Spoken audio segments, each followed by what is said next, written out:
박정례 권사입니다. 시편 63편입니다.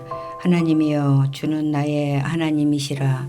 내가 간절히 주를 찾되 물이 없어 마르고 황폐한 땅에서 내 영혼이 주를 갈망하며 내 육체가 주를 앙모하나이다. 내가 주의 권능과 영광을 보기 위하여 이와 같이 성소에서 주를 바라보았나이다. 주의 인자하심이 생명보다 나음으로 내 입술이 주를 찬양할 것이라. 이러므로 나의 평생에 주를 송축하며 주의 이름으로 말미암아 나의 손을 들리이다. 골수와 기름진 것을 먹음과 같이 나의 영혼이 만족할 것이라. 나의 입이 기쁜 입술로 주를 찬송하되 내가 나의 침상에서 주를 기억하며 새벽에 주의 말씀을 작은 소리로 읊조릴 때에 하오리니 주는 나의 도움이 되셨음이라. 내가 주의 날개 그늘에서 즐겁게 부르리이다. 나의 영혼이 주를 가까이 따르리니 주의 오른손이 나를 붙드시거니와 나의 영혼을 찾아 멸하려 하는 그들은 땅 깊은 곳에 들어가며 칼의 세력에 넘겨져 승냥이의 먹이가 되리이다. 왕은 하나님을 즐거워하리니 주께 맹세한 자마다 자랑할 것이나 거짓말하는 자의 입은 막히리로다. 하늘에 계신 우리 아버지여, 이름이 거룩히 여김을 받으시오며 나라가 임하옵시며 뜻이 하늘에서 이룬 것 같이 땅에서도 이루어지이다. 오늘날 우리에게 일용할 양식을 주옵시고 우리가 우리에게 죄 지은 자를 사하여 준 것 같이 우리 죄를 사하여 주옵시고 우리를 시험에 들게 하지 마옵시고 다만 악에서 구하옵소서. 대개 나라와 권세와 영광이 아버지께 영원히 싸움나이다. 아멘.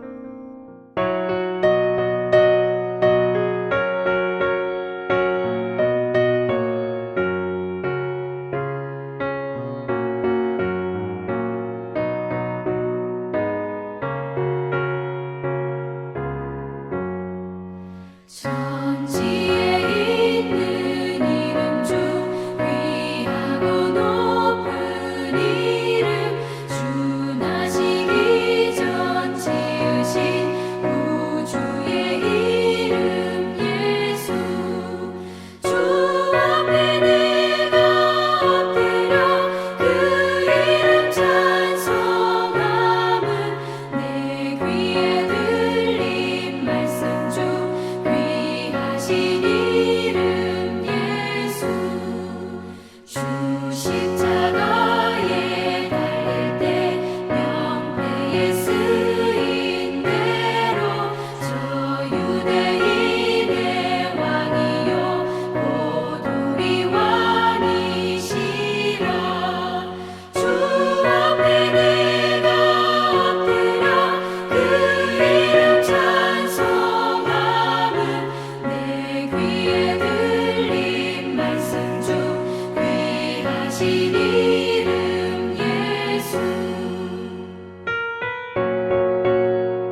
사랑하는 성도 여러분, 특별히 구정을 앞두고 하나님의 은혜와 평강이 여러분의 가정에 함께하기를 축복합니다.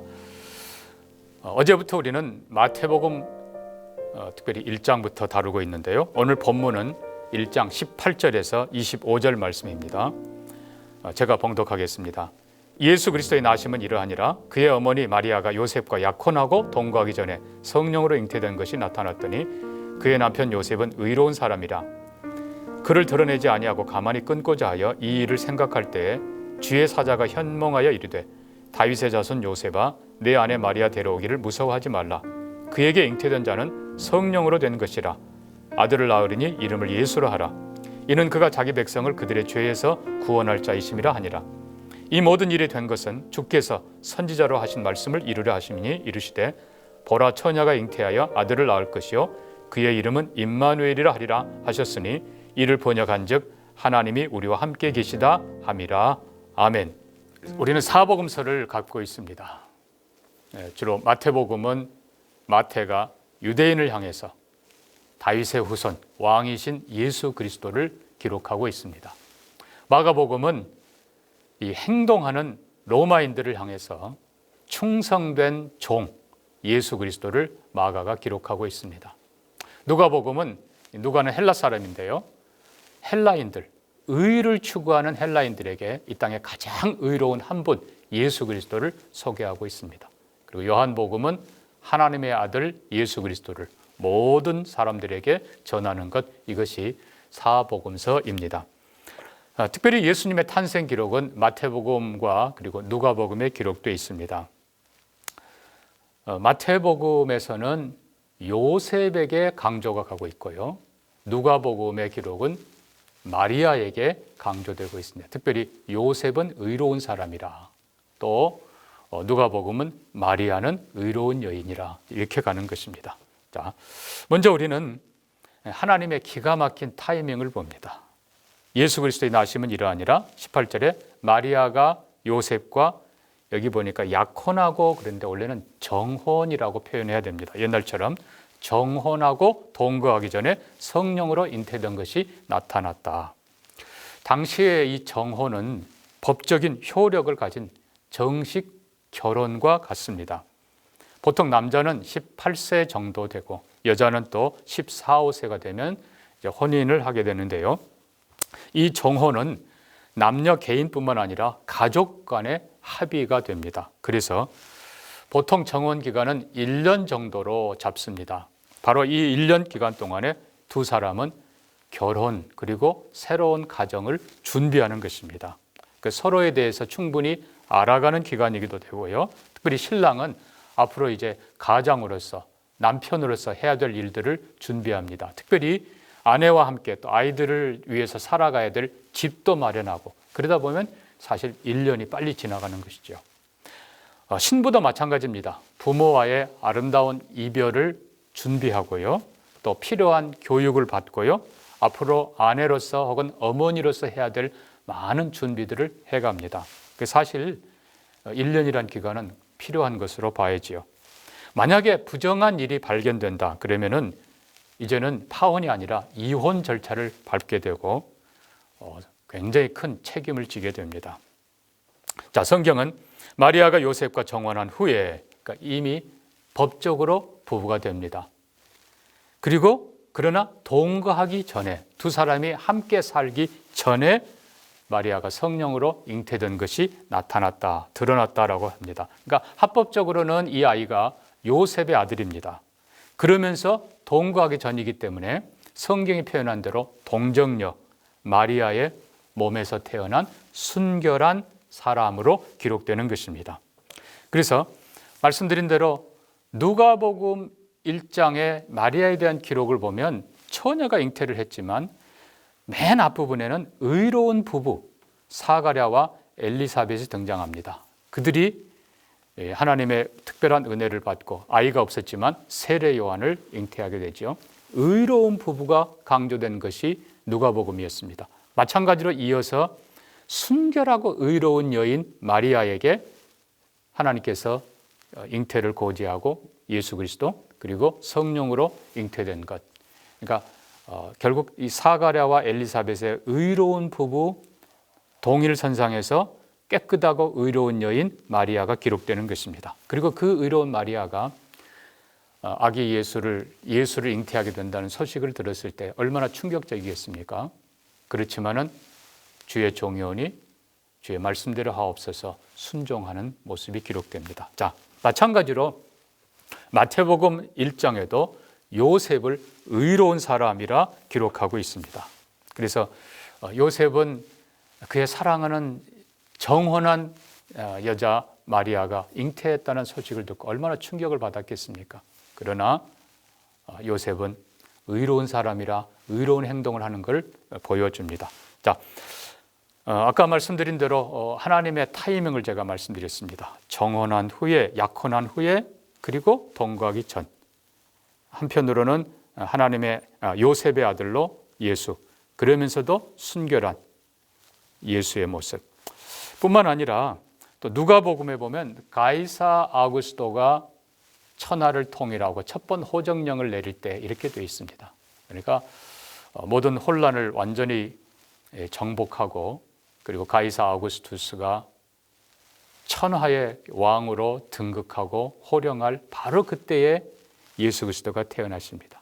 또 첫 번째 호정령, 이 호정령으로 인해서 요셉이 그의 고향, 그러니까 다윗의 후손이기 때문에 베들레헴으로 옮겨가는 모습, 그리고 베들레헴에서 아기 예수가 태어난 이 모든 과정, 내일 또 나오겠습니다만 하나님의 말씀이 그대로 예언이 이루어지는 모습을 우리는 보게 됩니다.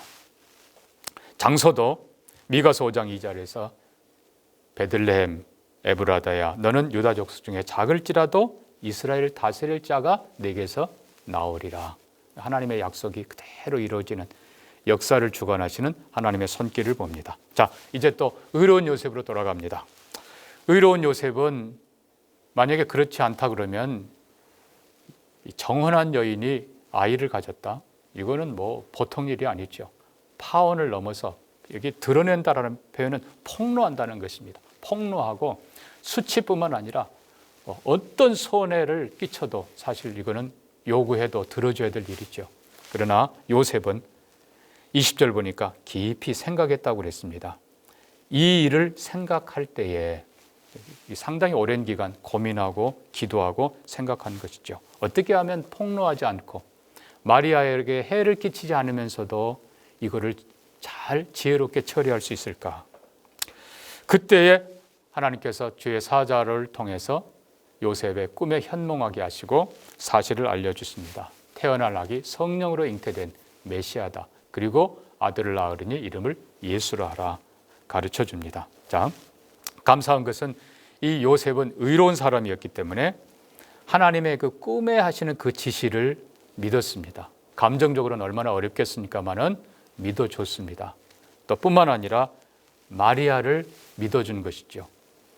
아이를 가진 마리아를 그대로 아내로 맞아줍니다. 그리고 한 걸음 더 나가서 이 아이 육신의 아버지로서 아이를 지키고 양육하고 이거를 책임질 결심을 하고 실제로 그렇게 수고하고 희생을 감당합니다.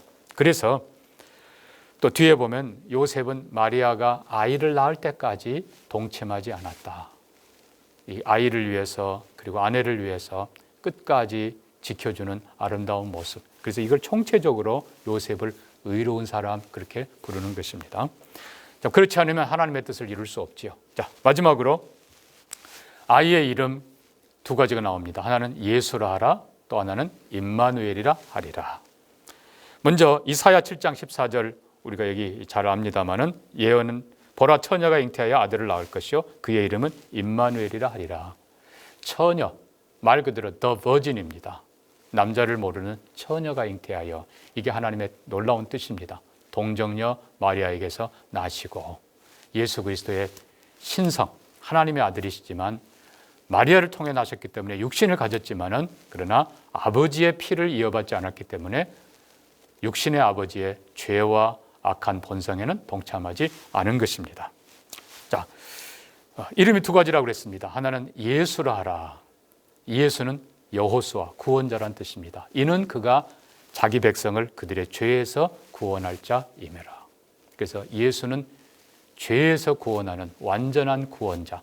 죄의 값은 사망입니다. 그리고 죄의 값은 심판, 멸망, 이 모든 것으로부터 구원하는 구원자 예수. 그게 바로 아기 예수의 이름입니다. 또 하나는 임마누엘이라 하리라. 말 그대로 임마누엘은 하나님이 우리와 함께 하신다. 이미 하나님이 우리와 함께 하시지만 우리와 똑같은 육신을 입고 오신 예수 그리스도는 우리와 영원히 함께 하십니다. 이제 그의 육신을 벗을 수가 없습니다. 이것이 예수 그리스도의 모습입니다. 말씀을 정리합니다. 사랑하는 성도 여러분, 하나님은 하나님의 때에 하나님의 방법으로 하나님의 약속한 말씀을 그대로 이루시는 전능하고 신실한 분이십니다.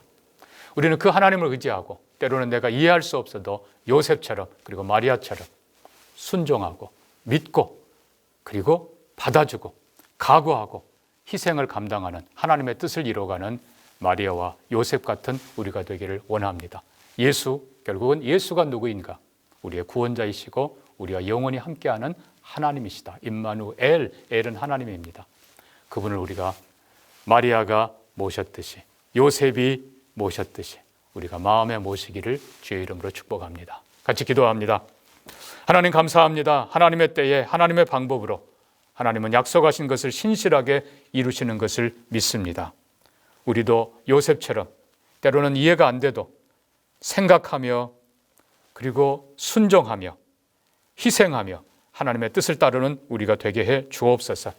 예수 그리스도 우리의 모든 죄를 영원히 해결할 구세주임을 믿습니다. 뿐만 아니라 이 땅에서도 영원한 나라에서도 우리와 함께하는 임마누엘 하나님인 것을 믿습니다. 예수 그리스도를 영접하고 예수 그리스도와 동행하는 우리의 모든 삶이 되도록 축복하여 주시옵소서. 아버지, 특별히 또 기도합니다. 이 땅이 예수 그리스도의 나라가 되도록 축복하시고 역사해 주옵소서. 예수님 이름으로 기도합니다. 아멘.